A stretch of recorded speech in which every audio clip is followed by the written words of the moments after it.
because we wasn't gonna talk about it. We might as well talk about it because I've been talking to a lot of married men recently, and they tell me you don't marry the wife, you marry the kid. Explain that. I don't understand that. All right, so I was gonna do this on another podcast, but we might as well just get into it right now. I've been having a lot of conversations with my dad just because we're getting older, and I just want to understand what his mindset was at during my time.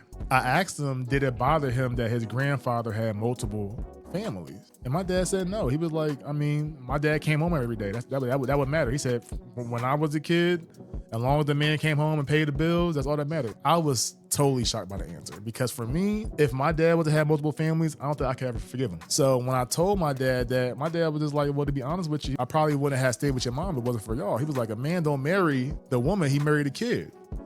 He was like, I couldn't see myself without kids, a white picket fence, a dog. He was like, that's what the complete picture is for me. And when I had been taking this story to different other married men, they all agreed, besides one. Well, I didn't say he didn't agree. He said that his dad had a different stance on it. But everybody else was like, yo, I had that same conversation with my dad, and he said the same thing to me. And they're going through the same experience now where it's just like, yo, I have kids with this girl.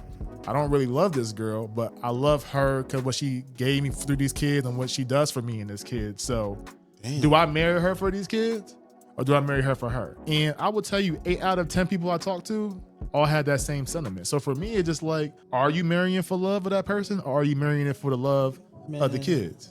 I don't know. I mean, I don't know how many men they was, but I'm just different. And there's a way I had to change my ways because I was very selfish for sure. But being the time, why are we choosing to be unhappy? Like That's a good. I like. Why that. we choosing to be happy? Like you True. say you married. If y'all weren't married, y'all did it. If you go by the Bible, married, have a child. That don't always happen. Well, my parents the same way. They say, "Oh, we stay together for the kids." And I told my mom, I had that conversation. I don't think I would have been different with a divorce. I don't think so. I didn't experience it. But I'd rather you be happy because I watched my mom be unhappy. A lot of times you don't start off unhappy. A lot of times you start off happy. The men I spoke to, they was like, yo, first 5 years, me and my lady, loved it. Year 6, 7, things starts changing. And when you bring a kid in, it changed the dynamic as well. My dad was telling me those kids is what is going to strengthen that bond as it weakens over time. So he was like, yeah, you do. He said, I get it. It don't start off like that where you're marrying him for just the kids, but eventually it does turn into that. So it's not like you're being unhappy, but you have to adjust to your environment and make sure that the team happy. You know how many times you go on a football field and you might not want to play that day. That's sacrifice. But you gotta lace them up.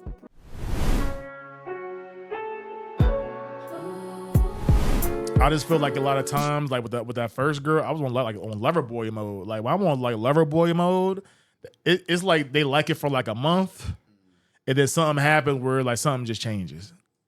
When I'm like stoic, I'm not even saying being either just stoic and just like, yo, like we're doing it my way. I don't really care about your way, kind of thing with these girls. That's what we doing today. Can I see you tonight? X, Y, and Z. And I'm just like, yo, I'm treating you like I don't even care about your feelings. And you're so receptive. You know what I'm saying? So that's the part that kind of throw me off where it's just like, yo, it's almost, I don't know, maybe it's the absence of the heart, like grow fonder, like, you know what I'm saying? I don't know. Who knows? But these are just certain things that I have been going through my like dating experiences. You know what I'm saying? See that, but even with that though, you say like a mean girl. That's what you said. Mean girl. You use the word mean. I said girl. that first, but I don't really want to. Yeah. You just broke it down. That girl that's like hopping up when you stoic with them, they not what you want though. But you say you want a girl like she's very like up under you, not submissive, but like jumping at the bit to get your attention because you're not giving attention. You want a girl that speaks up for herself, like you said, or knows what she want, type of thing. But you also entertaining them girls too. So it's like what they say: what you put out in the world, what you gonna attract. So like you keep entertaining these type of women in a sense. I think you could say that, but you can't because my thing, you don't really know a woman to over time. So it's like when you go on the first date, you getting the best version of themselves. Yeah. So my thing is like I might meet a person and based off that first encounter, oh yeah, it's like this. But then you realize like, oh, this person really not like this. I'll give you a perfect example of why what you said is I could put a hole in it, right? So I had a girl I was talking to 3 years ago. All right, so I was dying because I told her before when we were dating on the first date, I was like, yo, I said, my biggest issue with girls is that, they want to hang out all the time. I said, that's not me. I'm not like a person that texts all the time, be on the phone all the time. This girl said, perfect. Oh, shoot. She said, perfect, right? But, I'm thinking she's doing that to appease me, right? Mm-hmm. Through that dating experience, I realized this. And not that I don't like texting or being around girls, that the girls I was around and I was texting, I didn't like. So this girl I actually liked. So I'm trying to hang out, text. And she was like, whoa, you told me you was this dude. That's how I go. You ain't telling you. But my thing is, I thought I was that dude. And some of these girls might think they these girls. If they come to realize after a time when somebody really challenges you, realize like, you know what, maybe I'm not like that. So it's like, I can't tell you who I really want right now, who I really am right now, because I'm learning through different people, through different experiences I'm going through. And that's something where some people learn faster than others. But also some people will just jump into it and just get stuck. Could they have a kid? I talked to my homeboy last night. He said it was very important before he proposed to his girl that he didn't want to have a kid first. Because he didn't want to be based around kids. Yep. And a lot of people who get married, what they have first? Kid. So the relationship is going to be based off of them. It always changes when a kid comes into a play. I'm at the age now where I'm okay with not knowing. I don't know. I don't know what girl I really like. But I'm open to date different type of women and see which one resonates with me right now. That's a good tactic. So I'm also out here, I'm newly dating a woman that's living in Dallas.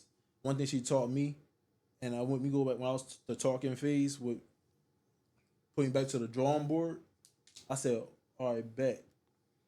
Just being intentional where I was like, dang, it was like an interview because she knew what she wanted. And she, instead of wasting your own time, but I understand you don't really, unfortunately, don't know what you specifically want, which is dating. You'll find out more. But me, myself, I know what I wanted. So it was like, I'm going to be intentional with this. Like, we talking, easy to do a talking phase, look at 3 months, 6 months, boom. Let's not waste time. What you got for yourself? What do you see yourself? Like, whatever questions are important to you, those questions you should ask. So you won't be. So what question did you ask? So I had a whole list. Like I have a whole note thing. It's like a whole bunch of off the top of my head. This basic stuff of like where you see yourself in 5 years. This is basic stuff at the top, basic, and then you get more detail. Like, you talk about bills. Like, what's your opinion on splitting a bill? Whatever. Like, it's a whole bunch of different questions. Whatever, and specific for you. Whatever you like. I just off the top of my head, but if I go on my list now, it's like a whole bunch of stuff that I know what I want. Like me, I didn't want a girl. Like I'm opposite. I don't want to like you. I don't want like a yes man. Not necessarily yes man, but like I want a woman that got her own stuff, her own emotion, her own whatever she got, hobby or whatever, your own thing you got for yourself. I want a woman like that. You don't want a woman who just be up under you. Yeah. It's like with nothing going for themselves. So that was like I started asking questions geared to that. Whatever that may be. That's what I'm saying. Like, that was a tactic that helped me, but that's what I already knew I wanted. So I was like, I can't. So I posted that same question on Facebook the other day. I think the best one I got was asking your partner about their family. They were like, that's a good one. That's a good one. They were like, if you marry a person, you marry their family. Yep. Is the mom intrusive? Is the dad overbearing? Different things like that. And I was like, damn, this is like some good feedback because people don't think about those type of things. Those are real questions you ask. I'm at the age now where like maybe I'm late asking these questions, but I'm asking these questions now. But my thing is I have to answer them myself too. Because what I want is like the generic family. I want a house, a kid, car. I want a wife and I can come to love. She cook every now and then. She don't cook every day. I want the bare minimum. But my thing is also I want to have a person that I can be myself around, have a friend. I think that's the biggest thing, like being like, can you be yourself around this person? The scariest thing my dad ever told me, he was like, he said, you never know anybody, not even your wife. He was like, you might think you know this person, but he was like, you don't know what they really, really thinking. And I don't know. That's a scary thought to me. What's good? It's your boy, Trey the Realist, and I got me some real special guests here. I got the Changers. For episode number 9, if you don't mind me asking, I'm going to pass it over to my boys. Let them say who they are. Hold on, yo. I never liked that. I never had like a name. Like Devontae, I call him Vontae. Lamonte. You say Monte. He's Monte. Traven. Trave. I'm just James. JD. Nobody calls me JD. Jermaine Dupri? Go ahead. Just introduce yourself, We bro. gotta get this nigga name. Yo, it's your boy, Humble Trap. The Humble Trap. Monte in the building. Half of the Changers. It's your boy Dirty 30, you know what I'm saying? New Jersey's own. Holla at us. Merch coming soon. Cactus Fit. The lovely World Changers is in the building. Humbled and grateful to be on my man Freeze's podcast. Oh, here you we know go. What I'm saying? Mark Lamont Hill over here. Okay. Hey. Yo. Yeah, okay. We're going to play this game. But you know what? These two gentlemen right here, they are doing some major moves right now. These are the Changers. And I had to get them on because I just love to see what you guys are doing. So if you could explain to everybody, what are the Changers? World Changers is, to me, is just a brand of wanting to connect everyone to like their childhood selves. Like, what is the thing that made you ever want to put your impact or change the world? So we do it through, fitness, so far.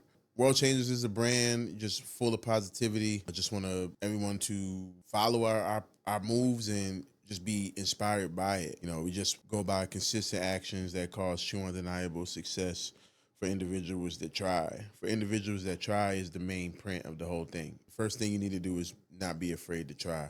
And if you're not afraid to try, sky's the limit. I like that. And what I like about y'all platform is that it's a lot of quality. Appreciate that. Shout out to Shooter Watts. He couldn't be here D-Watch, right now. Yes, sir. I'm going to get him on one of these podcasts soon. I'm going to get you on soon, Watts. I'm going to catch up with you. But I like the fact that you guys have quality, and I can tell y'all had a lot of attention to detail. Yep. How long did it take you to actually create this brand? I started by myself at first. It was just Cactus Fit. And I was going through like people I can like bring on because it was tough to just doing it by myself. And I had a list of people.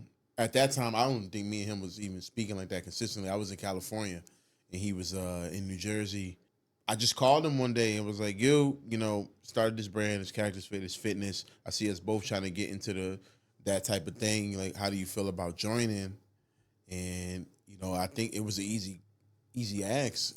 We had our bumps in the road and whatnot, just being on different coasts and different aligned, just where we was going in life, aligning differently. But it ended up working out. And now we here, our names is all across 50 states, with places outside the country, merch over everywhere. It's amazing how what two individuals together with no experience in this got it to go. And I think the biggest thing of what you said is people that want to try.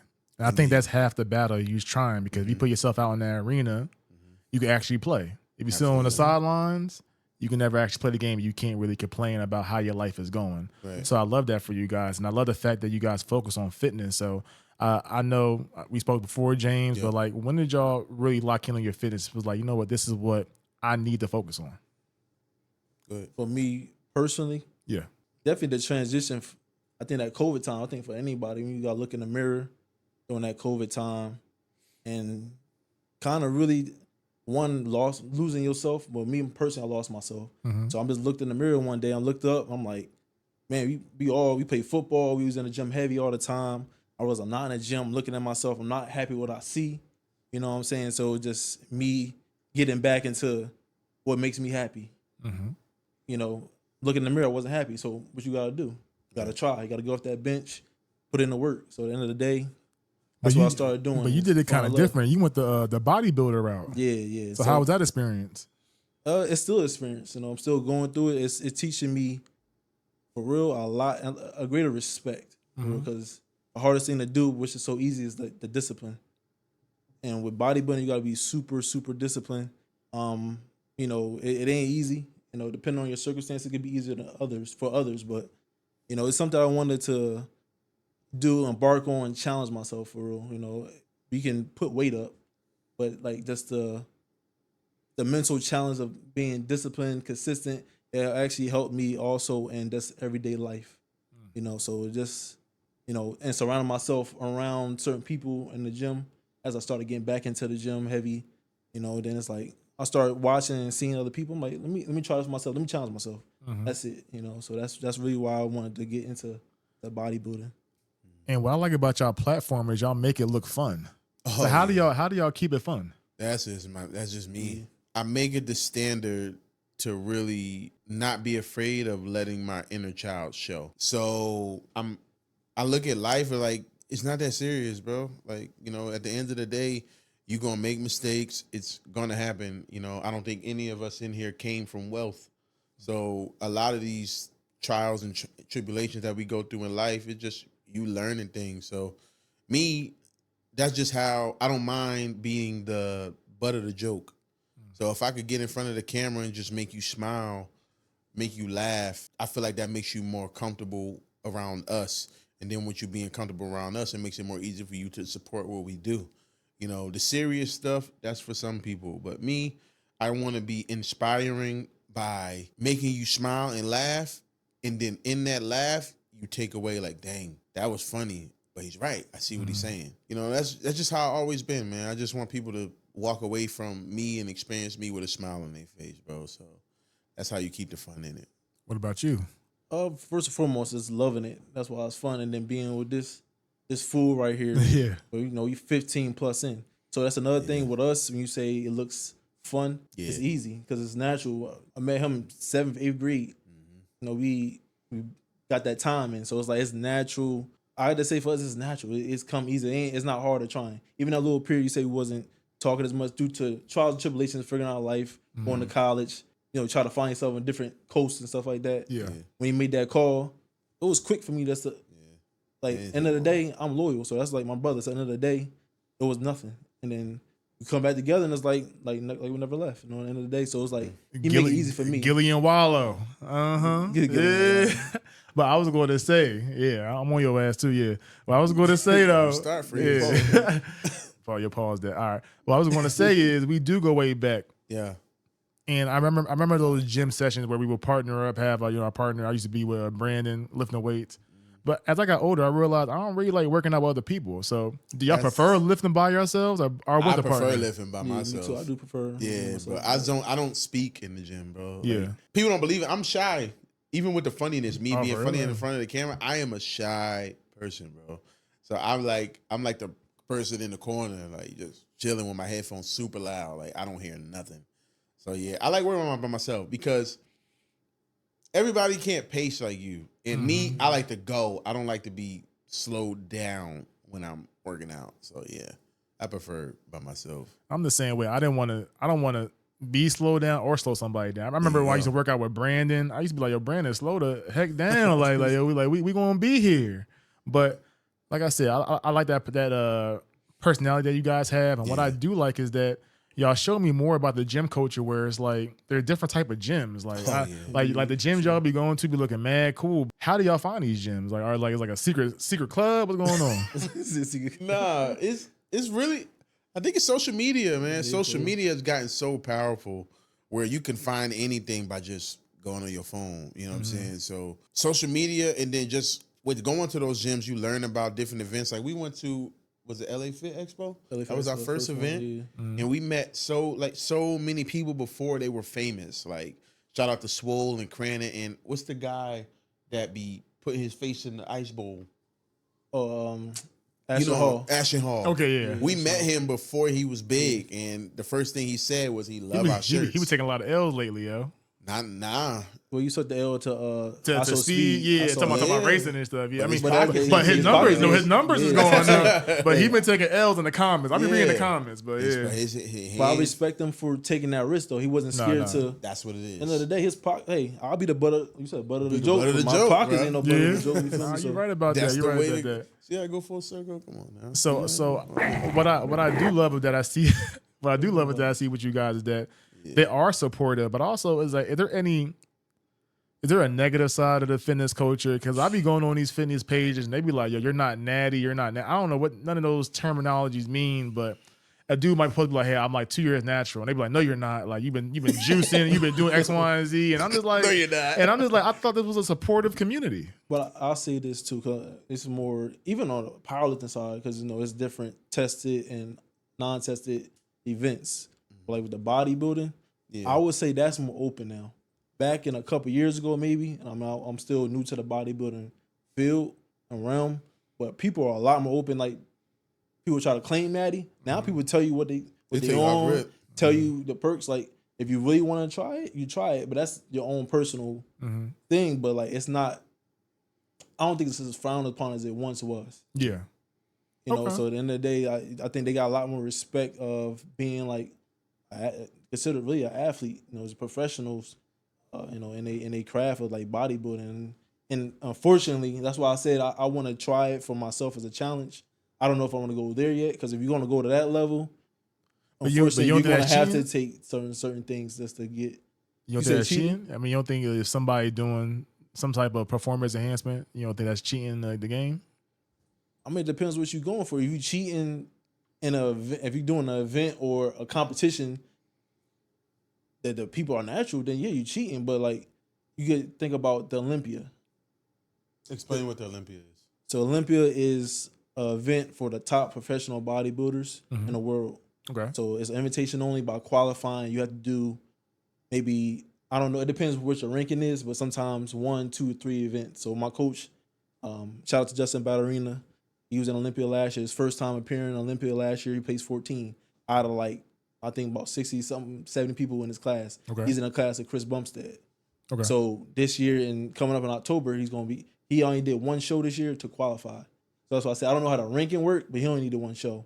So pretty much that's the mecca of bodybuilding far like as Super Bowl. Super Bowl. You win that big cash prize, you get like the respect of the world. Okay. So it's a thing of what I was saying with that. If you want to compete on that level, this is what it is. I don't know, you say cheating the game. You got to do it to get anywhere near their size, and it's like, you know, it's a different level. So it's just. Do you see that Jonathan Majors movie about bodybuilding? No, I wanted to check it out. I heard about it though. I went to see it, and the biggest thing I just seen is that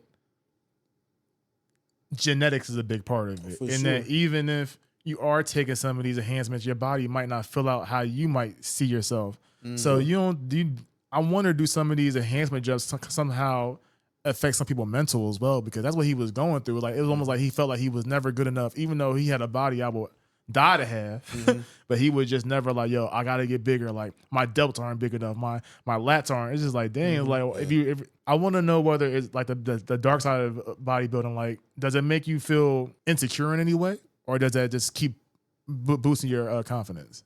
Of course. So for me, bodybuilding, it's hard. I'm a powerlifter, guys. Okay.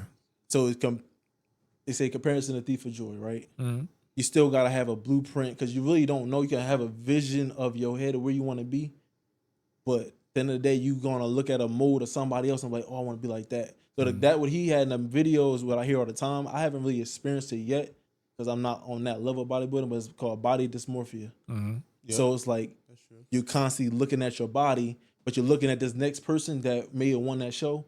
Oh, my shoulders ain't big enough. Oh, my back ain't big enough. Like, whatever it is. But in the competitions, they do tell you, though, what you lacking. So they will say, if you lost, they will say, oh, bring up your back, or bring your legs, or bring that. So now you're focused on that one body part to bring that up. And then you get up there and you don't win again. It's like constant. I haven't did that journey, but watching, what's the, shout out to Mitri. Oh, yeah. Mitri, that's my man. He was kind of in that, he's out here. He's Dallas-based. Okay. Dallas-based, got his pro card. But for the last couple of years, when watching his journey, he was going kind of through that. You know, the struggle of just trying to bring up certain parts. And I ain't talking about you, but like I be seeing like a bunch of smiling buff dudes, you know, you be thinking that they all nice, but when you watching this movie, you see that, like these dudes they want to win. Yeah, for sure. Like they up there like bumping each other, grunting, like, you know, trying to intimidate. And I was just like, I ain't know it got that deep when it came to body. So has anybody tried you in the bodybuilding game? No, not me, because I haven't stepped on stage yet. Okay. So, but I know that I understand why, though. I can speak to that. At the end of the day, what I said with the amount of time and the discipline. Let's imagine you're having a strict regimen, a schedule, getting up, eating this time of your meals, doing this, doing that, putting in the work, getting up at 6 or whatever you got to do for your personal schedule and work around that for you to get up there. Nah, you going to talk your stuff. You're going to have to stand out. At the end of the day, you're going to have to stand on what you know, all the hard work you did. Mm-hmm. You know, so at the end of the day, I'm not going to get up here with you and you going to step in front of me and show the judge. No, I'm a competitor too. We men at the end of the day. Mm-hmm. I'm going to step right back in front of you. It's just how it is. I'm going to show my work too. You ain't going to, quote unquote, bitch me. You know what I'm saying? That's what it is. You know, so Yeah, no. Is this a level? Is this your man? Your testosterone? You get tested. At the end of the day, it's like that's the realm of getting tested. You getting checked on the stage. You gonna let somebody G check you, or you gonna stand up? So when it comes to, I guess, powerlifting and when it comes to bodybuilding, to me the biggest thing is nutrition. So how long did it take you to finally lock in on your nutrition? Because I know you can't just work out.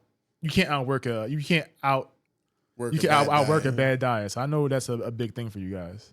That's for both of us though. Like both sides, you gotta have I'm saying nutrition, both. right? Yeah. But is it true that you eat tuna all day? Like, do you only eat tuna and shit like that? I love tuna, but no, you don't want that because all that mercury. So okay, that's just not good for your body. But yeah, you got to learn about different vitamins, hydrating your body. The thing is really not the food. A lot of things that people I see lacking, and I'm not a bodybuilder. I'm more into powerlifting. People don't really put enough emphasis on recovery and rest. People will keep going, foot on the gas, and will burn out. That's me. Damn, you talking about me. And then you go to sleep. You get 2-3 hours of sleep. Your body cannot. You banging these weights for 4 or 5 hours. Your body is not recovering, bro. So a lot of people really crash early. So that's a question. So what do you think is a good time limit for a workout? Because sometimes I can work out for hours, and maybe it's not really needed. It depends what you're doing. It depends how, dedicated you are in your workout. It depends how focused you are. Like me, you really can get a good quality workout, like an hour and a half. Okay. An hour and a half, you should be cool. I used to be that person at the gym for, bro, 3 when hours. me and him first started recording, before we got watts, we used to be at the gym for 5 hours. Dang. And did nothing. We like, all right, so what we got recorded, we look at our cameras like, hey, we really ain't do much, bro. Like 5 hours, bro. But once we started focusing and really locking in, and a lot of people don't go to the gym with a plan. You go in there and just looking at machines, seeing what's open and freestyling. You have to get a plan. And you have to go to a gym and really study that gym. Mondays at most gyms, the leg day machines are booked. There's no way you're going to do legs on Monday. So how I like to do it is I go backwards. I'll go ahead and do this body part, do pull that day, and then come back to legs at the end of the week. So you really got to just have a plan. You know what I'm saying? You got to know what you're going to do, get in there and be really strict on that plan to get your work done and get up out of there, get some healthy food to eat, and prioritize resting. That's what you need. So what body movement was the game changer for each one of y'all? Back for me. So what workout do you do to hit the back the most? My back. Not like that, no. My favorite. Crazy. I'm not even gonna lie. My lat pull downs was the one that was like I seen the most definitions. 1A would probably be. I'm a cardio dude on the low. Stairmaster. Stairmaster was kicking my ass. I hate the Stairmaster. I love it now though. Stairmaster was the one that was like I really feel like it's pushing me to the limit, but I'm not going to quit. You know what I'm saying? That's like the one workout in there that like, I feel this, you dig? But back was like I could do this. Game changer for us, what? Like, I feel like everybody, I'm not working out loud. I'm not lifting weights like you guys. Like, the workout that changed my life was walking. Like, I found something that I could do every day that was manageable to me. So me walking 5 miles a day, that would help me lose 90 pounds. So that was like a game changer. It might be a very simple one. Because when people ask me, how you lose weight? I walk. They're like, oh, okay. I'm like, yeah. I'm like, if you will actually do something and maintain it, it will help you out. I had my other homeboy. He said that something that changed him was presses. Like he said, like for some reason, like him doing presses has boosted his testosterone. He liked the results that he's seeing. Oh, I answered it wrong then. Oh, mine's his legs. Yeah, okay. Mine's his legs, bro. Like, legs really showed me how strong I am. I'm not an upper body strength dude. That's more him. Okay. I don't know many people that's not in powerlifting who can really stick with me on legs. Like, it's always been that way for me. Since young, my legs have always been, like, my strongest factor on my body. So with me doing legs is like, oh, wow, like, I'm good at this. That's what made me want to get into powerlifting. Yeah. Because I seen how strong I was with no coaching. So, yeah, legs. People don't know how much coaching and technique will take you even further. Yeah. If you already have that ground base level, that the technique will take you so far. They do. What about you, Monte? It's twofold. Because a game changer, definitely press and movement, benching. Because that's something that since young I've always been stronger. That is even stronger now. Getting back to, I fell off a little bit, but getting back to a point where it was nothing for me to get. I did 400s like on a high school level, like 405 stuff like that. So, but me focusing, which will become a game changer once I stay consistent with it, is legs. So that's what I want to bring up. So I feel like eventually the game changer for me, what I want to happen to be a game changer, my legs, because you talking about genetics. Genetically, my dad got skinny legs. It's just genetically my family. I don't have the base. You know what I'm saying? So my pause. But it's just like I need, I want bigger legs. I don't like having skin because I'm bigger up top. I ain't trying to be Johnny Bravo. I ain't trying to be Mr. Incredible. Yeah. You know what I'm saying? Big up top with skinny ass legs. I don't like that visually. So But my thing is, who really look at legs besides men? I don't never heard a girl be like, "Oh, he got little legs." I never heard that. That's a lie. That's a lie. A lot of girls like legs. Listen, a lot of y'all girls out there, I used to be talked about in high school. Oh, for real? Oh. About my butt. Okay. I hated it, bro. I hated it, but I'm just strong down there. You dig? Okay. You know what I'm saying? Do y'all feel like y'all perform better in the bed now than y'all did when y'all was younger? Hell yeah. Hell yeah. What? And it's all because of from working out. No. It's experience working out. Yeah. Working out, bro. I'm telling you, a lot of y'all do too much drinking and smoking, and y'all not active enough. Mm-hmm. So y'all be LD, limp dick, a lot. Y'all better put the yak down and really start just walking, bro. Like, and just doing your hip thrusts. Hip thrust is a game changer. Hip thrust, bro. Hip thrust is so it's the barbell or the dumbbell? Which one is these the game? new gyms, bro? They have actual machines. Yeah. Oh, for real? Yeah, it's like a pad. So it's more like that bar used to hurt because I used to put like 315. That bar going across here, but it hurt. You know what I'm saying? So I stopped. But these new gyms, bro, they have like machines where you can get in and it go right there and go ahead. But yeah, experience too, bro. Like you learn a lot. Like when you was, having sex as a child, not a child, that's crazy. As a young teen or whenever you started, you didn't know. You just try to go balls to the wall, basically. You know what I'm saying? But a lot of things I learned as I got older, you know what I'm saying? Like, I'm not gonna lie, when I was younger, I was like, call me Bugs Bunny and Rabbit. Because you gotta go fast. You dig? Now it's slow. I think when I was younger, I was a selfish person. I ain't really care about if she got hers or not. You know what I'm saying? Like, I mean, for real, if I got mine, I got mine. But as I got older, I'm like, oh, this is like an experience for both of us. And I realized they do a lot more when you open to do a lot more than them too. So that's something I definitely gained from that. But I'm about to say, I know you boot up out here in Monte. How that going? Did you meet her out here? I met her in Atlanta. Atlanta. How you do that? Yeah, so me and this fool, my boy right here, we went to a Vest Fest last year. How was that? It was a dope event. Loved it. Definitely a dope event. Nice, Definitely putting ourselves out there in that realm, in that field of entrepreneurship. Surround ourselves with the community. Yeah. And that's what I'm saying. We was talking earlier off camera about seeking after what you want. I knew that was one of my traits. One of the girl that got her own thing, got her own motion and stuff like that. But she was there. I met her there at the investment conference, long story short. And she's from Atlanta, but she live out here. Okay. And I met her out there. And then come out here for this. I come out here, see him all the time, my godson's birthday. And I remember I met her, and I'm like, it was different. So I'm like, you know what? Let me pull up on her and then see what's up. And then now I'm here. Long story short. Then she had you pull up, huh? Okay. No, I pulled up on her. I know. She had you pull up. She had you pull up. She did. Yeah, answer right, bro. She did. She watching. Okay. Yeah, you had me pull up on you. Yeah. Okay. Hey. So it's a little. I don't know. Are you in a relationship, James? Yes, I am. Okay, you in? Okay. So I was going to say more. So I had a different question for you. What's up? What is something you wish you knew or did before you had your son? Honestly, before Deuce got here, I just wish I would have really paid more attention to who I am.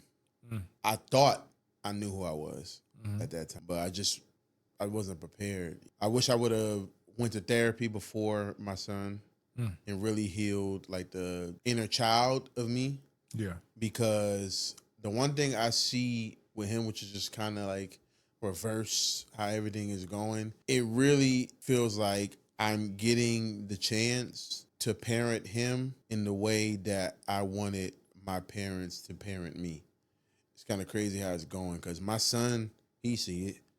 He's here. Can I ask you a question? 'Cause I don't know your parents, right? Yeah. Do you think your parents really did a bad job?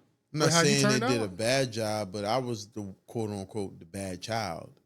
So I didn't have the privileges that my other siblings had. You know what I'm saying? I wasn't granted the same thing. I was in trouble a lot, bro, as a child. You know what I'm saying? My grades wasn't the greatest. Before I moved to South Jersey, my family didn't think I would be alive past 18. My life was like, it's different. It was different then, you know? And it's stuff I don't really express to other people. Like, I really attached to my friend group back then. You know, I used to come home late, be out all times of the night, going to him, be at Vontae crib till like 11 o'clock at night on a school night, and just come in through the back door and go to sleep, you know? So I just wasn't, I don't know, I didn't have the quote unquote upbringing that I seen a lot of people having. My parents didn't come to my games like that. My dad never been to none of my high school games. And I really just tried to, that's the reason why I got into sports. I just wanted to be able to do something that could make them proud. Because academically, that wasn't my strong suit. You know, so just being able to try to be active and be seen to do something positive. But it just didn't, you know, correlate. Even with me going to college, didn't do nothing. Did it. I got 2 degrees. You know, it's just like, I don't know, that just wasn't in the cards for me. So what I'm learning now is like really loving on my son because that's something that I didn't get. You know, So what does it look like? loving my son, being present, communicating, learning that when he's emotional and things like that, being able to not just be like, oh, what do you want? Like, what's going on? But understanding like, yo, he just wants your attention. That's it. You know, my son is a daddy's boy. Like, when I come through the door, he run to the door. When I leave, he's upset. When I go somewhere, he want to go with me. You know what I'm saying? Like, my son is just, he gave me new meaning to life, you dig? And I don't know, being patient. One thing about my son that it's taught me is that I'm not as patient as I once thought I was, you know? So sitting there and realizing that, hey, he's trying to navigate through this world that you already been in for 30 years. He's new here. So you have to be patient with him because all the stuff you know already, he's still learning. He's only 2, you know? So have to be patient with him. I give him water and he spit it out because it looks like it's fun. You know what I'm saying? Like when we in the store and he want to touch everything. It's new things. He's excited about this stuff. So it's just being patient and realizing like, yo, he's navigating this world. It's new to him. So really all you can do is really be a safety blanket, you know? And that's where I'm at right now with it. I love being there for my dog. Like, that's my boy right there. And everything about him just gave my life new meaning. So, yeah. And not to get too deep, but isn't your biological father passed away? Yeah, he passed when I was 17. Yeah. So my sister, she just had her kid like a year and a half ago, and she's really having a hard time because my mom's not around. And she said, like, I can't, like, I wish I had somebody I can talk to that experienced like the experience motherhood. Maybe she could relate my child to how I was as a kid. So I think it's kind of even twice as hard when you don't have that blueprint. Right. It's comes to say, yeah, that's a fact. So what your sister's saying, I really feel like when at the age I lost my dad, he wasn't able to really tell me the next level of being a man. Like, my dad passed away when I was 33. I'm 33 now. And I was 17 at that time. So for him, he didn't even live life yet. How I look at it now, like, I still feel like I'm in the prime years of my life. my dad passed away at 33, and I wasn't able to have them conversations about being a dad, or how was, like, what was it that helped you, or how could you have been better. I've never been able to have them conversations. The only way I can have them conversations now is by talking in prayer and hoping he can hear me. Monte, your father was around, right? Yeah. So this question go to both of you guys. Do you think a father teaches by example or through what he says? You go first. And before I even go on that,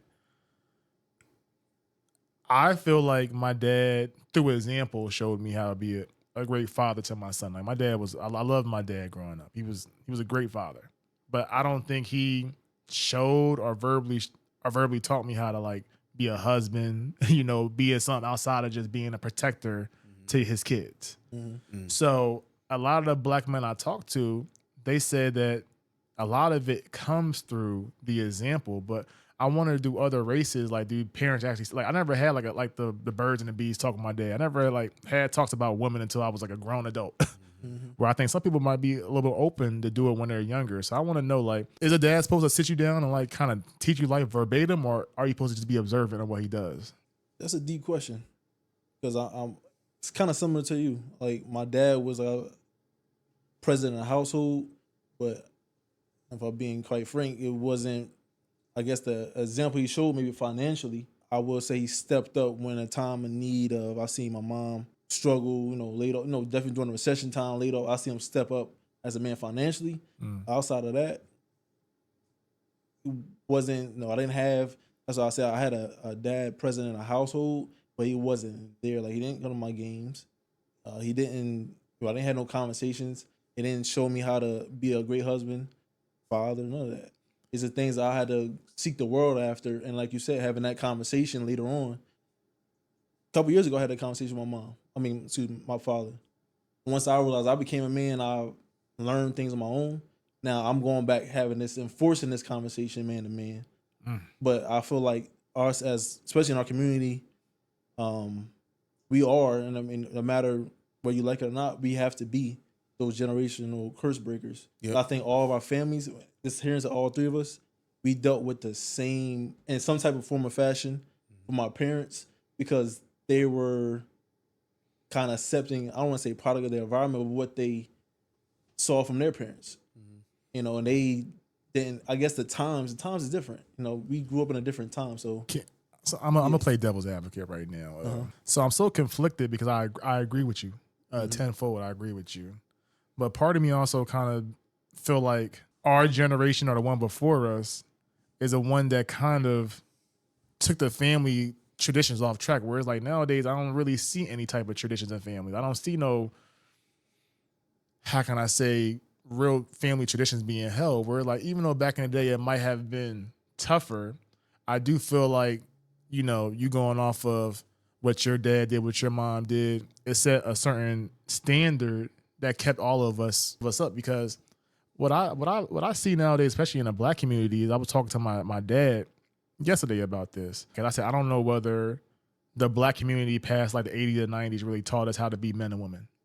Right. Personally, like, I see in other races, like in Spanish, I'm gonna teach my son how to fix a car up, how to be a man. Like, you gotta work 2 or 3 jobs. Like, they're taking their time, even if they're working 2 or 3 jobs. But whether it was done systematically or on purpose, somewhere along the line, we lost that disconnect. And my dad was telling me, like, he blamed his generation. He's older. My dad was born in 53. He was saying, like, his grandmother didn't teach his sisters how to cook, clean, and be in domestic. So he was like, that made a man when he would date, because he's like, no girls he was dating was domestic like his mother.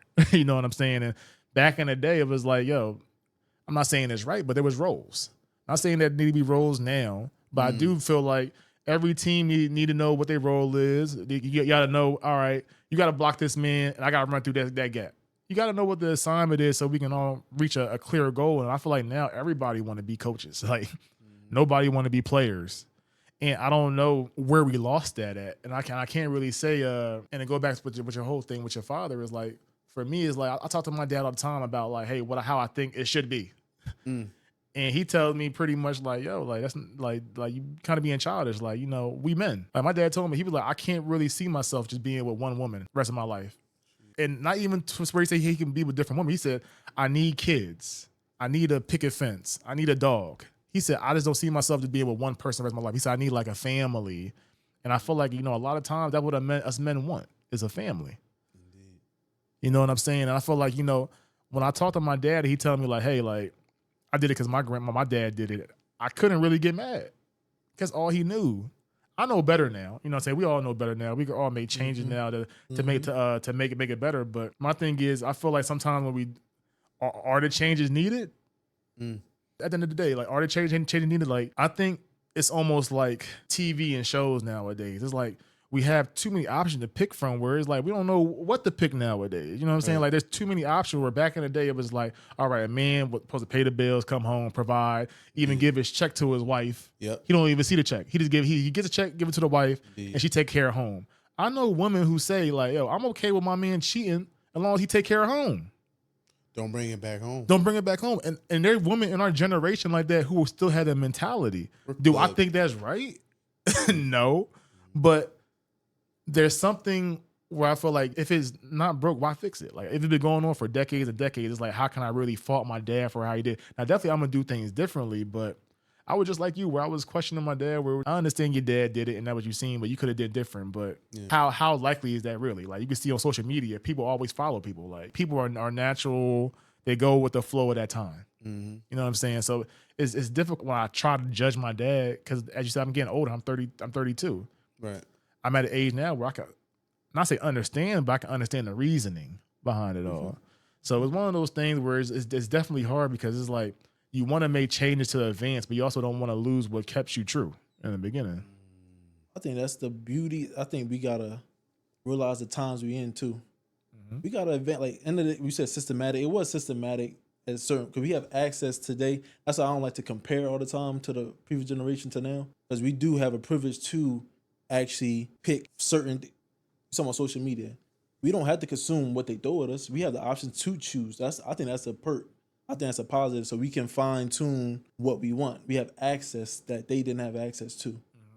So I'm saying, as far as if you choose to be, you say why change the thought process of your dad, how he was. I think we have the ability to fine tune it. Like, you can still keep some traits that he has, but also create, what you want for yourself. Because they can't, you gotta think about it. A lot of our parents, and I think I can't speak for all communities, I can't speak for everybody household. Most likely, and we all, quote unquote, entrepreneurs, we all doing something that maybe at a point in time, they say it in our face, but behind our back, I can speak for myself for sure, they can't connect all the way. They're taught the systematic way, get a job, work a job, you're doing well in life. But they don't understand in this world we live in today, we have a choice. We have options. We actually have access. Back then, they have access to what other communities had access to. Now that's unlocked for us. So it's our duty to take advantage of that. And for individuals that try, you're going to be stuck a certain way or evolve with the times. Evolution is always going to happen. So you got to adapt to the times that we have. And I can take the traits of, like, if you want to live that way of, like, what you said, the woman, I can't see myself with one woman and all that. That's your prerogative. You can do that. You have more access to do it actually now. But so you can marry a woman with no family? You think you can just stay with one person your whole life and just be happy? I can. That's what I see. I definitely can. I am. And I'm cool with it. It's too much brain power to please multiple women at once. It's too much connections. It's too much, is she up at this time? Hey, good morning, Deb. It's too much, bro. Like, if you could just focus on one, to me, you can really explore. I meant like without family and kid. Like, can you just be with one person and you not have no kid, no other? I ain't talking about women. Oh, I'm talking about, can you just marry one woman through your life, right? Not have and the kids and all that stuff doesn't matter. Like, can you just stay with that one person the rest of your life? Well, me, I don't have a child yet, so to answer that question, no, because I want a child. So if that's easy for me, I want. You said you don't want a kid. You don't want a kid? I do want a kid. Oh, you do want a kid? I don't have one yet, so. No one? No. All right. Okay. We'll keep it going. Yeah, Patreon episode. Yeah. But I don't have a biological child. Got 2 kids. I don't have a birth child. Yeah. But love. I love because from back in the days. Because we wasn't going to talk about it. We might as well talk about it because I've been talking to a lot of married men recently, and they tell me you don't marry the wife, you marry the kids. You marry for the kids, you marry for the family. Explain that. I don't understand that. So, all right. So I was going to do this on another podcast, but we might as well just get into it right now then. All right. So I've been having a lot of conversations with my dad just because we're getting older, and I just want to understand what his mindset was at during my time, like during my age, which is 32. So I recently saw on social media pretty much a bunch of black men saying that marriage is the worst mistake they did financially. Don't do it. Like, you can get a woman, don't have to marry them, and you'll be fine. I asked my dad that same question. He disagreed. He was like, no, I think there are benefits to being married. Cool. We went from that conversation to the next conversation. We were talking about his father, which is my grandfather. And I asked him, did it bother him that his grandfather had multiple families? And my dad said no. He was like, I mean, my dad came home every day. That would matter. He said, when I was a kid, as long as the man came home and paid the bills, that's all that mattered. And he was like, and I could understand my dad because I liked women. I liked to do the same stuff he did. So I looked up to my father. I was totally shocked by the answer because for me, if my dad was to have multiple families, I don't think I could ever forgive him personally. So when I told my dad that, my dad was just like, well, to be honest with you, he was like, I probably wouldn't have stayed with your mom if it wasn't for y'all. He was like, a man don't marry the woman, he married the kids. He was like, I couldn't see myself without kids, a white picket fence, a dog. He was like, that's what the complete picture is for me. And when I had been taking this story to different other married men, they all agreed. Besides one. Well, I didn't say he didn't agree. He said that his dad had a different stance on it. But everybody else was like, yo, I had that same conversation with my dad, and he said the same thing to me. And they're going through the same experience now where it's just like, yo, I have kids with this girl. I don't really love this girl, but I love her because what she gave me through these kids and what she does for me and this kid. So do I marry her for these kids or do I marry her for her? And I will tell you, 8 out of 10 people I talk to all had that same sentiment. So for me, it's just like, are you marrying for love of that person or are you marrying it for the love of the kids? I don't know. I think I'm I don't know how many men they was, but I'm just different. Okay. And there's a way I had to change my ways because I was very selfish for sure. But being the time, why are we choosing to be unhappy? Like that's a good. I like. Why we choosing to be happy? Like you say you married. If y'all weren't married, y'all did it. If you go by the Bible, married, have a child, that don't always happen. You do that. Well, my parents the same way. They say, "Oh, we stayed together for the kids." And I told my mom I had that conversation. I don't think I would have been different with the divorce. I don't think so. I didn't experience it, but I'd rather you be happy because I watched my mom be unhappy. But okay, so we hold on. Yeah, We won't I'm about to get this. deep in it. No, you ain't get. No, I'm about to get deep in it, right? Yeah. All right, so. Pause. Excuse me. Pause. Hit the pause button for me. So I will say this. This is what 2 parts. Why be unhappy? A lot of times you don't start off unhappy. A lot of times you start off happy. The men I spoke to, they was like, yo, first 5 years, me and my lady loved it. Year 6, 7, the honeymoon. Things starts changing. Yeah. And when you bring a kid in, it changed the dynamic as well. My dad was telling me a kid will make, say you and your lady are like 2 pieces of paper, and y'all stuck together. Kids will help keep that, is the glue that keeps that paper together. Is pretty much what he was saying. Listen, he was like, I can speak to that. He was like, this kid, he like, those kids is what is going to strengthen that bond as it weakens over time. So he was like, yeah, you do.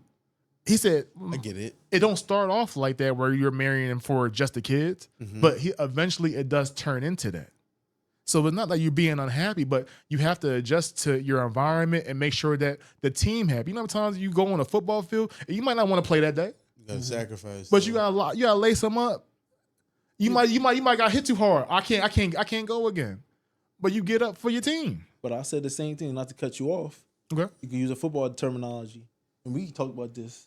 When you get to college, you learn a little bit more techniques, a little bit more, you blocking a little bit, a better stance or kick it out a certain way or hand movements, hand chops, whatever. You learn that a better technique in college. If you could take what you learned in college or if you get a professional level and go back to high school and took what you learned when you apply it. Probably won't listen. I mean, most people not going to. No, I'm saying your college self, you're pretty sure is better than the stuff you learned from college. Would you take that and apply it to high school? So to high school. You learn. So you as a college player, you were better. I'm pretty sure you were better in college than you were in high school. You take your college trait that you learned and apply it to high school. No, I get what you're saying. So I just think it's a false equivalence. You know what I'm saying? The reason I say I think it's a false equivalence because when you have a kid or someone, you can't go back and have a kid. No. But I'm talking about, but you're saying like, hey, well, I go back in time and give myself that free game and get better. I get what you're saying. Where it's just like, yeah, that's right. I can do that, but my thing, I don't have something that I can't reverse a baby. I can't reverse me marrying this girl in 5-7 years. So my thing is, in a perfect world, yeah, you can do that. But this is real life, and Monte, I agree with you 10,000%. But my thing is, me and you was raised alike. Yeah. And my biggest thing is, I want to understand other people's psyches and how they feel and how they see it. So when I talk to these other men and get their point of view, and if they can make it make sense, I digest it. Because my thing is, I like learning from other people's mistakes as well. Like you told us earlier, you like learning from other people's mistakes. That's what I'm so getting I'm talking to them to learn from their mistakes, so I don't go down that path. But also, their viewpoints can also help sharpen mine. Because, like you said, I went in just like you yesterday with this conversation, saying the exact same thing. But when you get other good viewpoints, you'd be like, you know what? I'm not going to change mine still, but this helped reshape it to the point where I can kind of understand it in a more worldly way than just from where I came from my house, where it's like, yeah, my dad didn't treat my mom that well, and I'm affected by it. And that's not the case for everybody. And another thing a dude told me was, like you said, that's their experience. Our experience can be different. Yes. You know what I'm saying? Like you said, like our experiences can be different. And I realized that, but I think it's just so interesting when, let me give it I don't know, I can't even get that personal, but I just know people that came in it, No, I'm not going to do it. I just know people that came from the same environment as me, and they think totally different than I did. Okay. And I don't know how that happened, where it's just like, how do you not see that trap right there? How do you not see this right here? You know what I'm saying? But they might have seen or experienced it different than I did. So I can't just say like, all right, I will go back and I can tell Traven like, you know what, you really got to start blocking from this third on. Like, I mean, yeah, that will help. One, will I be willing to learn? Because when I was in high school, I thought I was a shit. So when I listen, no, and I don't know. It's just so many variables to it, where it's just like, when we get back to the whole basis of it all, it's just like, at the end of the day, I come back to that thing where it's like, you know, if you have your kid and your girl about to fall off a cliff, who you gonna save?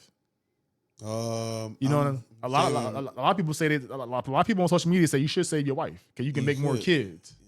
But the right answer, some people will say, is you should save your kids because they're young. You know what I'm saying? So I mean, it could be right or wrong with how you want to view it. You know what I mean? But for me, I think it's beautiful that when people can express it in a way that they're not afraid of, how can I say, like my dad, like, even though what he told me about my mom kind of like hurt me about how he viewed my mom a little bit, I respected it because it was like, he told me straight up. It wasn't like he lied to me like, yo, this is what it is. Like, I'm like, if you feel that way, I'm sorry, but this is what it is, Traven. And I can take that as a man now. 17-year-old Traven, no. Probably be crying, fuck this nigga in my room, all this type of shit.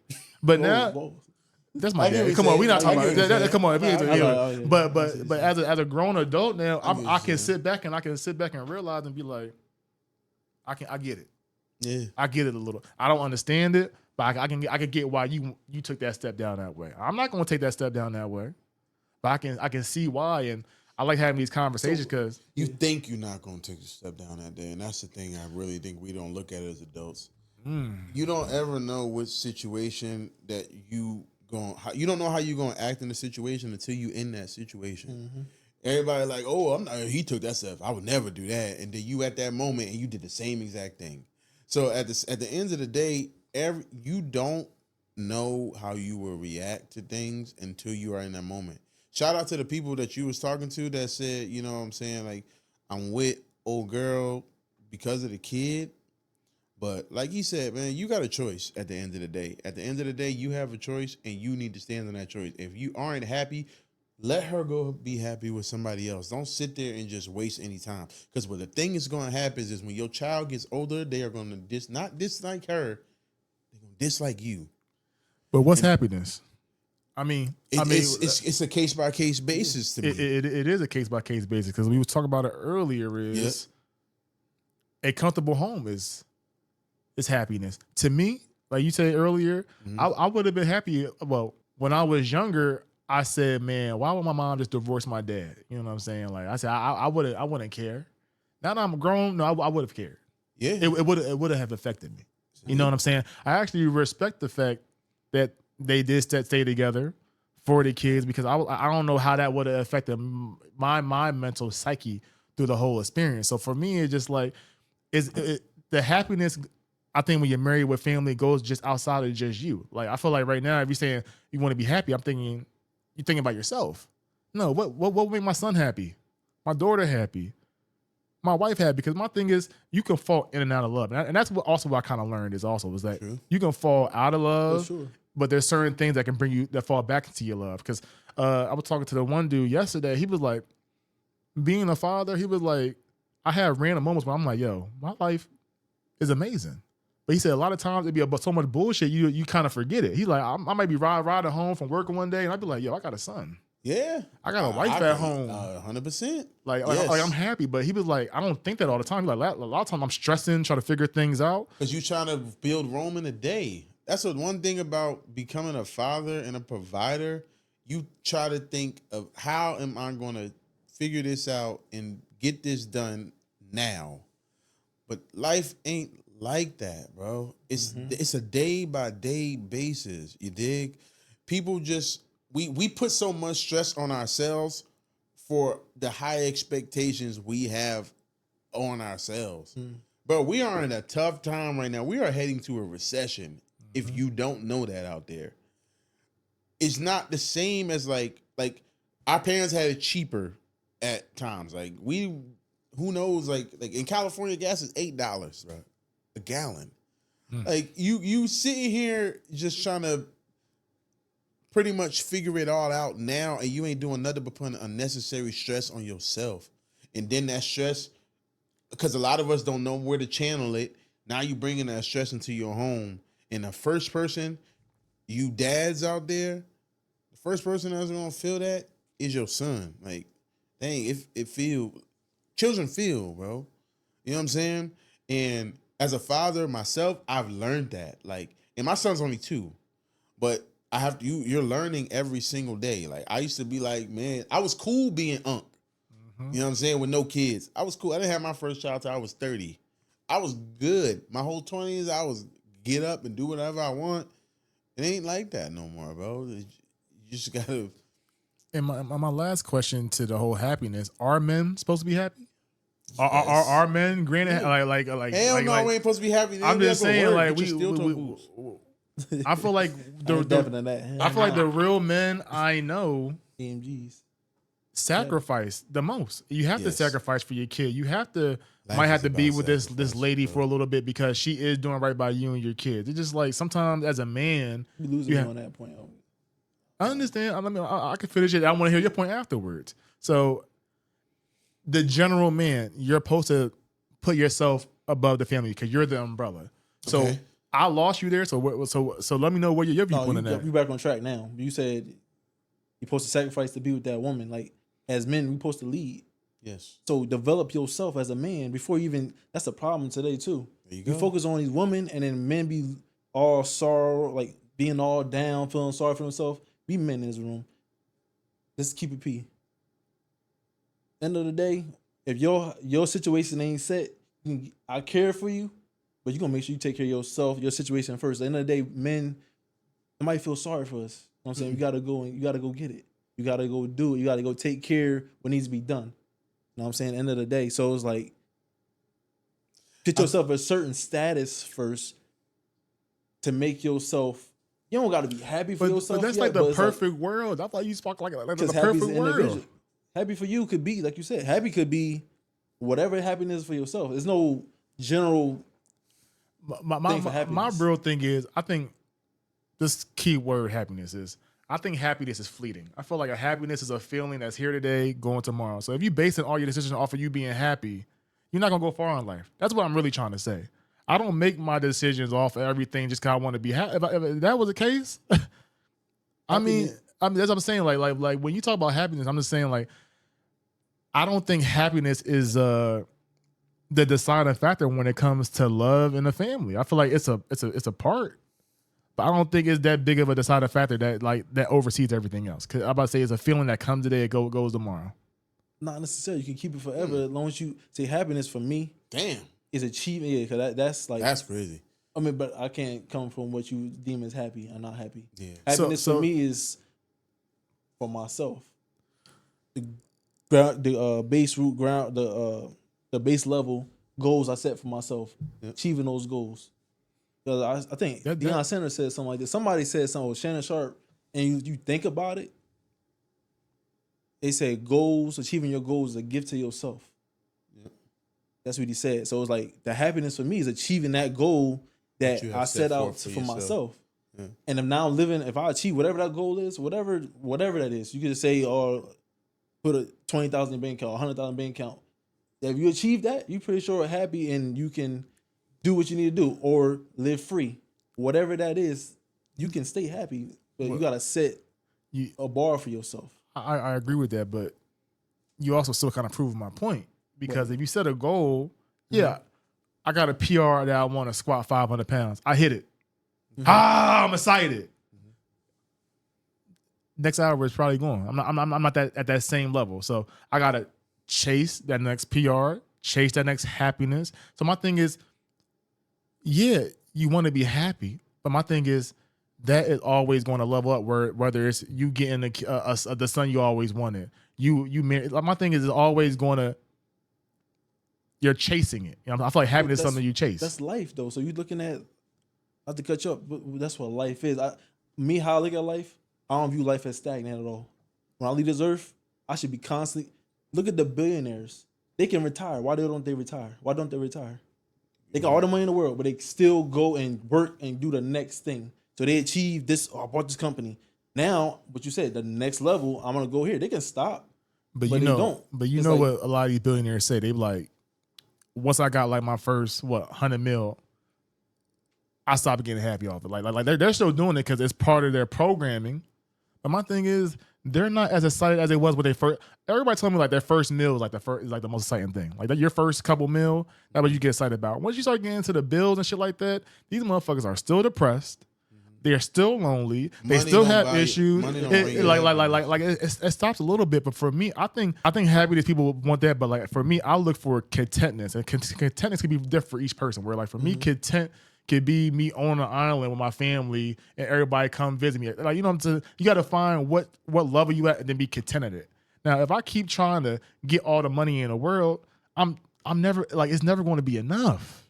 Yeah, I'm not going to be so for me it's just like to harken back to relationships and stuff like that. I just feel like it's impossible to think that you're going to be happy in a relationship the whole time. That's all I'm saying. I'm not trying to knock what you're saying. Yeah, so what I'm saying is that there are going to might be months, years. You might not be happy in your marriage, but you're going to stick it out because why? You're a man. You have responsibilities. You have a family you got to take care of. No, I don't think that's the reason you stick it out. Well, that's what I think. Why do you think? I think if it's a want of yours, like it's not sticking out. Like if you in it, I'm sticking it out because I'm a man and I gotta provide. You're a dummy, bro. At the end of the day, bro, you stick it out because that's something you really genuinely want to be part of. So you would in this scenario. I've been there. So no, I'm talking about married. So say you would divorce your wife. I've known people who was divorced actually. And not to get into her personal business, my woman's parents divorced and are back married now. I've seen examples of that. Like that you have to, but that's not for everybody. I've seen that though. You know, like at the end of the day, I feel like everybody has a person, in my opinion. Everyone has a person. Who that person is, can it change? Maybe so. It depends. It depends on you. Like you could fall in love with somebody at this year, and then 10 years later you might find what a lot of men be like. I found my real wife 10 years later. Why True. They still all married? of us been in love with a woman before the woman we are with now. That's facts. I've been in love with two before her. I'm asking, but is that right though? Well, I was a kid then, but it is. It's just, to me, is it right? I think it is. I think it is right, you know. But at the end of the day, what I was talking about was the fact of like what you was talking about, the fathers. You know what I'm saying? Like, you just stick in there and just, I just gotta be a dad and provide. You ain't gonna do nothing but give yourself an early grave. You know what I'm saying? And like I said, not to get like too deep anybody thing. For me, I'm more so talking about the wife that does what she has to do. I'm talking about the guy, like I'm about to say, a lot of men do fall in love with other different people. Like, I'm not going to tell nobody different stories, but I know a dude who has, multiple kids with this lady, and he told me he's going to stay married and faithful to this woman, but he was just like, it's hard for him because he met her when they was young. He said they're older now. He said he loves that, she take care of the kid, that she loves him, that she cooks every night. She has sex when they want to have sex and shit like that. But he was like, but when it comes to conversation, it's just not there. And he was like, yo, when I be at my job or out, he was like, these girls be giving me with such a great conversation. Like, I be getting turned off of that. But he was like, I'm not going to act on it because I got something better at home. And a lot of times, especially as men, we chase fools. We might see something for a night and it might be exciting. And we think like, all right, like this is better than what we got at home. What's that saying that they used to always say? Like, the grass ain't always green on the other side. 80-20 rule too. That's what I mean. And I'm just more traditional, where just like I seen, like you said, a divorce and get back together. That's why I say you fall out of love and fall. That's what old school love is to me. Is like, it's not always what is the best for you, but it's the best for what you leaving behind. And I don't know whether we lost that over time, but that's something that I just carry with myself. But you're not even knowing his situation fully. I don't know if you talked to him, and that's another thing I think you can speak on too. With because I'm new to wanting to seek therapy, but a lot of men today, should seek therapy because it goes into the conversation. I was always blessed because I was an outspoken, like a blunt person, but I had to revise how I said certain things, but communication. So with that situation, a lot of times, you dragging it on. He just started feeling this way. Does he express to his wife this? Does he communicate with her? Like, do they communicate, pinpoint the issue, problem, whether they go to marriage counseling to try to figure out ways? One, she can be aware. Because she may not be aware of what's going on. So he needs to make it aware to her so they can work these things out together. She can learn what she needs to do, and he can learn his part. Because I'm pretty sure we all look at things individually. It's something he's doing wrong that she don't like, and vice versa. You know what I'm saying? So that's where that therapy, one individually and also counseling together, I think a lot of times the communication be lost. You can't make someone happy and whole if you're not happy and whole with yourself. So when it comes to being like with people, a lot of things that I've learned with being with a person is that on personal time with yourself is the way you show up great in your relationship. So a lot of times people don't understand that, you be so up and under a person all day that it's like how he bring it back to him, what he look for in a lady. He want a lady who can pretty much think for themselves. So what I'm getting at is like, when it comes to being an adult, like, we have to prioritize your one-on-one time with just you, because if you just sitting up under the person, you can get tired of that person quickly. So prioritize a hobby of like my lady, let her bake. Even most important is when a kid is involved. If you at work making the money and all that stuff and grinding and all that stuff, to bring it back home, who with that child all day? That is tiring. It's stressful. So give her a break at times so she can show up better for you. You don't understand how great a woman can be if you can just prioritize her getting a spa day or just some personal time for her to just be a woman. Because what I've learned is that when a woman becomes a mother, it is very hard for them to look at themselves as that quote unquote hot woman they was before a child was involved. You know, you have to pretty much lift them back up. Man, giving birth to a child, as men, we don't understand how traumatic and tough that is. Like, I've learned that. I didn't know. But as getting into it, like, for instance, like, when my son was born, and this was the times where I wasn't as present as I should have been, because Cactus Fit just jumped off. Like, soon as he was born, I was recording. We was getting like 100,000 views on videos, 30,000, and really getting out there and so excited. And I'm just thinking of, oh, I'm gonna do this content full time and get out there so my son could be good, so she could be good. And in that time, I lost her. I left. I came here. She just there with an infant, being a new mother, not realizing how to manage this. And at that time, she hated the person I was, because in a sense, I was selfish, because I'm just so focused on the goal of being a provider and doing what I got to do and bringing the money to the table. But as men, we don't pay attention to the simple fact that, emotional is how we connect to them women. Money don't do it for the real ones out here. It don't do nothing. Like, one more time for the people. Money do not move these good women. It's just $1 at the end of the day. They want to see, especially when it comes to a woman with a child, can you be there for us? Can you take over the load when it's too much for me? You know what I'm saying?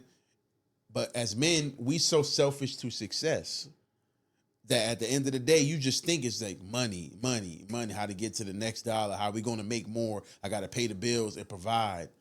But all she wants is your time at the end of the day. Time is a lot more valuable than the dollar at the end of the day. We don't look at it that way. And that's why a lot of us be in these situations talking like, oh, I can't stand her. Oh, she's so annoying. Because you don't take no time to let her get dressed for a woman and court her anymore.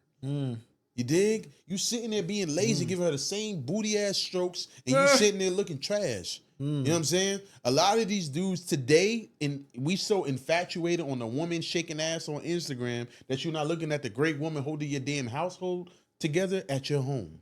You know what I'm saying? So what I don't like is because I was that person before, that you just girling or crying, until I really look at the situation. Like, I wasn't showing up how I should have been. You know what I'm saying? I was being selfish. I was just so focused on success that at the end of the day, my son at home with his mother and really wanting to be with his father. And then you come in the house and you just expecting some pussy. You expecting a hot meal. But you can't even take a moment to just sit down with me and ask me how my day was. And that's where we failing as men today. Preach on. I can't be real. I can't end it any better. I can't end it better than that. I was going to say, I think at the end of the day, I think what Monte said is real. Like, I've never been a proponent of therapy, but as I'm getting older, I'm starting to realize, like, I have to kind of think outside of that. And I think me having some questions and me reaching out to people, asking and seeing like what questions they went through therapy made me realize, like, you got to understand the person you with. Like, you might think you understand somebody, but you might not be asking like the real question. You might be just asking like the superficial ones. You know what I'm saying? So, like the one I told you I saw yesterday, but it was like asking about their family. Like, if you marry somebody, you with somebody, you marrying their family. True. That's something that I'm gonna definitely do and talk about next time I go on a date, because I never ask about what's your mom like, what's your dad like, how your family show up for you, different things like that. What would you do if I was down for a few months? Those questions don't come to my mind. But me speaking to Monte, you, people, my other friends, it helped me be able to be a bit more prepared when it comes to the next time I do court somebody the right way. So I do appreciate that. All right, so I don't want to get too deep. We're going to get a little light real quick. Monte, you don't watch the Joe Budden podcast, but my boy, why not? I don't know. Why not? I could tap You a into truck it. driver, ain't you? Yeah, but it's so many podcasts today. I don't know, but Joe Budden. That's the podcast, best one. That's the best one. I'm hearing That's that. the only one I watch listen it. to. He definitely watch. I gotta get it on my algorithm so it can feed me. So this is gonna be Come on, probably. Petroni. Which one was that? I'll show you later. So me and James talk about it. So Okay. do you think the cast gonna change, man? What's going on? I think Melissa Ford is out of here. Why you think she out of here, man? She ain't been there the past like 3 weeks. They be bullying her ass every week. No. And And this is gonna be kind of contradicting. Talk about it. Yeah. I love the Joe Budden podcast. Like, I love it. Like, I wish I could just be a flyer on the wall in there, but I just think it's got to a point where it's too many cutouts. Like, you can hear the punch-ins now because she gets in her feelings, but she sat there in the very beginning and said, "No, I'm one of the guys. Treat me as such," and then they treat her as such. And bro, you gotta admit, what they over analyze so. her. Like I'll give you an example, right? Yeah, give him an example. So, say all of us are going in each other and talking about our dating lives. We might get on you about who you dating for about 2 or 3 minutes. They will go on Melissa for 25 minutes. I'm the type of person is, if my friend is showing me they're uncomfortable with a certain question, I'm not going to be like, well, who you fucking? Why you acting like you're not a girl? Why you ain't doing X, Y, and Z? Like, they will literally antagonize her the whole time, and she'll be getting flustered, getting mad. We're just like, dog, like, it's 6 men, 1 woman. All I can say, if I was the only girl in the room and 6 niggas just coming at me, I would kind of feel away too. Even if I think I was one of the boys. Yeah. It's different when you're actually one of the boys. Like, you can actually defend yourself, fight. Like, you probably see a Manny, and Manny not on the episode because he threw a pen at Mark Lamont Hill, been bucking at these motherfuckers. Oh, yeah, that's my man. So he been bucking at him, but he can do that because he a man. But Melissa Ford, I mean, it just... I think they need another woman, but a different type of woman. I heard it bring Damona on. Don't Call Me White Girl. They need to. I heard they bring her. I heard they bring her on. She can handle she can handle them by themselves. And my thing is, like, there's times when Melissa Ford, she gives like great responses, but you can just tell. Like, for me, it just seems like she ain't giving the niggas. She don't give no play besides Ish or feelings hurt. I feel like Queen's Flip, she wasn't giving him no play in the beginning. That he switched up on her ass. I feel like Joe Budden. I think Joe Budden do want to fuck Melissa Ford, but he just like not no more. Not no more. I think in the beginning, yeah. I think she played him years back, and this is like his payback on his ass. I think Ish is really just irritated. Yeah, he's sick of her. He don't even interact with her no more. Yeah, I don't think he wants a fucker. I think he just irritated by her for some reason. Freeze, I don't know. Freeze don't care. Freeze don't care. He's just here to do his job. But it's just like, yo, I just be so surprised. And the person that like, so Freeze the dark skinned one with the beard. Yeah. Yeah. So I know the people. I see the podcast. Yeah. But the person that pissed me off the most is Mark Lamont Hill. Like, he be so like one episode. You don't like Mark? Yo, one episode. I love Mark. When it comes to content, I love Mark. Okay. But in one episode, team Melissa Ford and girls and being all sexist, not sexist, be all feminist. And then next episode is not like that. Like, he be But she came at you. I think it happened like that because she came at him one episode. Bro, like, I don't miss a JVP episode. Bro, when Mike Lamont Hill defended Sha'Carri Richardson for that whole incident at the airport, that's when I lost it, yo. Oh, I like that. That to me, he was just like, well, I mean, I still don't think she should have went to jail. Like, I don't think she did anything wrong. I'm like, bro, like, if this would have been the other shoot around, yo, we would have been in jail. We would have been in jail, bro. Like, it would have been no ifs, ands, or buts about it. But like, he can go from saying that, then go into the whole thing with Melissa Ford. What she just going Melissa Ford about? Do you know what's her name is Journey Smollett. Jesse Smollett. I know. Yeah, so he was pretty much saying like he understood that the husband of Journey Smollett should be able to get child support. Child support and half of her retirement plan after the divorce. Yep. And it's after like 10 years of them being divorced. And Melissa Ford was like, why does he get $5,000 a month, like $1 million child support, and have her retirement check? He was just like, well, I mean, girls can do it, but any other time, this man is team girls for everything. So for me, I like he took a stance at that point to go against. I feel like him and Joe may have had a meeting, and because I feel like Joe tells some people when to heal. But I like that. But that's another thing. I also view the Joe Budden show like wrestling. I feel like they're playing on these narratives. Like, I don't think none of it's really real. I think they all just like, all right, you want to be the annoying black chick. You want to be the nerdy tech dude. You know, y'all all have it. You're the emotional light skinned dude. Like, everybody has their role kind of thing. So part of me, I kind of feel caught up for looking at it. But it'd be some episode where it's like, yo, 30 minutes on Melissa Ford. I don't want to hear that. Like, that's word soup to me.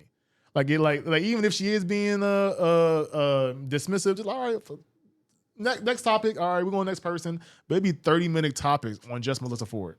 What I don't like about Joe podcast right now, I love it, but I don't like we'll talk about it off mic. I can't stand that. Like, y'all stop a good conversation and cut because, like, she don't want to. I don't want to talk about. I don't want to talk about that. And then they got it because it be times where she get the woman privilege, where no, I don't want to talk about it, and they just got to jump to a new subject. But let me ask you a question though. But Ish has been mute for the last 2 years. Like, what the fuck? Like, he can say that and nobody get on him because he'll get moody. He'll get moody and everybody will shut the fuck up. They'll keep going. For 30 minutes or for like 5 or 6 minutes? No, they'll keep going. Flip, if you get Flip and Joe on that day, they will keep going. And then everybody will do it. The thing about Melissa, everybody don't always target on her. It usually is, it's either Flip and then Joe come in. Ish don't say nothing no more. He literally sit there just drink his cup. Ice never speak on it because Ice is just the company man. Parks is just Parks. That's it. Nobody say nothing. So if, and I'm being Queen's Flip right now. If we all walk into the room and you sit down and you Melissa Ford, or no, let's say that you just you, and I'll be like, all right, what girl was you hugging outside today? And knowing you might have a person, that's fucked up. Like he'll do shit like that. But you can't be Flip and say that's fucked up because Flip whole thing is content over everything. But he don't do that shit with nobody else besides like Joe. He does it with Imani all the time. Come on, Imani. I mean, he part of the show. He said you out there still being a bachelor, huh? Imani is part of the show, but he's not part of the show. Imani, he's like on a Patreon show, but he's like off camera. So it's different when you off camera talking shit to somebody's right in the camera with you talking shit. Flip just did it to Ish. No. We did Invest Fest with Mandy. I haven't seen the full episode yet. Oh, see, yeah, exactly. He just did it. But Joe was fucking with him too, though. But also, like, Joe's an interesting person to work for. Do you think you could work for Joe Budden? I think I could. I think Joe Budden is more like me than anybody else. I tell him how I do my. Who did I tell you was the person that I do this content after? You say Joe Budden. I told him I feel like we're the same person, bro. I told him. I told Watts the same thing, bro. You have to give people a good show. So when we do our content, it's like we are filming shows. I don't look at it as like Watts be trying to get me to get like, oh, teach them. That ain't what we here for. I want to give people a show that they can sit down in their room at late night and watch us on TV. I'm trying to make it. That's what I feel like Joe is doing with the podcast now. He's making it an episodic show, like a Family Matters or a Martin episode. He want to make you laugh. He want to get serious. That's why he brought Mark on. You don't think he become a way he hates? He talking about performance evaluations. People might have to, he's getting very corporate, man. Yeah. Oh yeah, because he was a person who was against the system for a long time. And then now he's becoming it. Yeah, I give you that. I agree. He's definitely becoming a system. Because I think the performance evaluations is perfect because a lot of them, you could tell they'll be coming there. Like the last couple podcasts, maybe the last 8 have been trash to me. Who do you think got to go? If you had to select right now, who are the people you would take off right now? I'll tell you mine right now. I'll take off Freeze. I'll take off. And the thing is, the reason I started watching the Joe Budden show was because of Ish. But if he don't start talking, take Ish off. I would go Ish. Yeah, you can take Melissa Ford off. I mean, I say Ish and Melissa. Yeah, Ish and Freeze. I say Ish and Melissa. Freeze too emotional for me, bro. Like as soon as you start talking about his girl or anything, I'm not you not that, bro. Like I don't know. I haven't heard him before this show, so I don't know who he is. Little brother. So it's just like, bro, relax. That's it. So it's just like, yo, he be too emotional. Like, yo, you don't have enough emotion to be that guarded. I'll tell you what he should bring back. Who? Improper improv. That shit was wild, bro. When that dude said, yo, if I tell you stop talking, you think it's wild. That was wild, bro. Yo. He said. Yo, he had this one dude. I forgot his name, but he's some old head dude, like some old head dude. And he would talk to this chick, and they were pretty much saying like pretty much about control issues and shit like that. And he was just like, well, I don't know. He was like, back in my abuse. Yeah. He was like, I don't know. He said, if I tell a girl to stop talking, she keeps talking. You think that's wise? And like literally everybody just stopped. Like, what the fuck? Like this is 2023 more. Like he older. He was like, hey, I'm just saying. Like, it's like if somebody tell you shut up, you should shut the fuck up. Yeah. I'm like, oh man, this dude wild. But it was definitely a good show. But my thing is, you can't give you can't give Flip that much power, bro. Like if you let him know that he's bigger than what he is, Flip he just gonna go crazy. I'm sorry, man. It might be a bias. Flip is his best podcaster. You think so? 100%, bro. I don't think so, bro. I think it's Flip. Mark Lamont Hill's getting there. Do you want to know who my favorite podcast and when he's on? I actually like Amani the best. I think Amani gives. with you. I think Amani gives the most reasonable response. Where like I can see that. Where like he's not trying to be clickbait. This is like really him. Like the rest of them, I'm like, oh, this is like y'all. He's the realest one there. Yeah, so He's the realest one there. So Amani's the one I like the best. But you need to interview. I'm gonna tap into Joe. Flip don't. They said, man, my wife. He said, my wife, man, she be tripping. You know what I'm saying? Like I'm trying to do what I got to do with the content. Joe was like, yeah, maybe you should just go home sometimes. Yeah. We talking about Flip. Flip yeah. never home. Yo, he always talking about people. Yeah, he is married. He been married young. And that's what Melissa Ford be getting his ass at. Yeah. And she be like, where your wedding ring at? And he'll be like, and he gets don't talk about my family. Like you just talk about everybody's family. She opened the door. Then she opened the door for her to get. No, she say that after he say something to her. No, she'll say that afterwards. So to me, it's like, no, Flip is definitely an antagonizer. Like him and Joe, Flip, but Flip, he don't. Joe, I think Joe actually talks to them before he goes on his rants. Yeah. I don't think Flip talks to nobody. I think Flip just goes in there and be like, yo, contact over everything for real. COE. And I'm just like, I love it. I think content over everything is good for who it's good for. It's good for who it's good for, but I don't know. They about to break this video vixen. I used to love Melissa Ford. Her, they about to break her at like, it looks like, yo, she's losing her mind. And I'm like, yo, she ain't check, there. Is the check really that important? She didn't even show up to this party. But I mean, Joe be having some, how can I say, a lot of parties though. Like, not no more. I love that. I love seeing Joe mature though. No, he has. But I'm about to say, you know, he be talking all this wife shit, but he still ain't married his lady though. He be having, what is pod wives? And only one person married. That's wild. Yeah.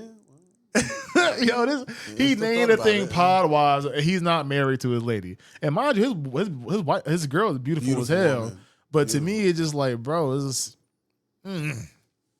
because I feel like he has a clause where nobody can really talk about him and his relationship. Nobody really said that. Cause nobody really goes in on him, and Flip he said that. Had a lot of dirt. Flip brought it up. He said, "When people start talking to you, you're gonna tell Parks to cut it out." Flip said that. Damn. And that's why I like Flip, because he'll say what nobody else gonna say. That's true. He'll say what nobody gonna say, and then everybody just like I hate that it's the North boys because that's home team. Yeah. They just be on the couch like quiet. And Flip be going in from the high chair. Like, it's crazy. All right, so we're gonna end it right here, man. We'll end it right here. Get it about 2 hours. Man, we had 2 hours? It's gonna be like an hour and 30 with the beginning to cut out. But I'm about to say, you know, I appreciate you guys coming on. Always. I'm about to say, drop y'all group, y'all socials. It's at Cactus Fit right now, but after this drops, we actually gonna be just sticking to the Changers. So we're going to switch it to World Changers, and merch will be coming soon. More content. YouTube is at World Changers. At World Changers, WRLDChangers, CHANGERS. Subscribe. Comment, like, a lot of good videos. Turn on click your notification bell. We'll be back outside. This is long overdue. Loved every second of it, man. But make sure y'all subscribe to Trade the Realist podcast, man. Yes, sir. You know, it's your boy Trade the Realist. Man, love yours, man. I appreciate my family coming out here to support me, man. It's your boy Trade the Realist. If you don't mind me asking. Peace. Jersey. Thank you for watching the video. If you like what you saw, please subscribe, like, comment, and share. We have similar videos above. For exclusive content, please follow our Patreon, which is patreon.com/BearviewMedia. See you next time. Peace.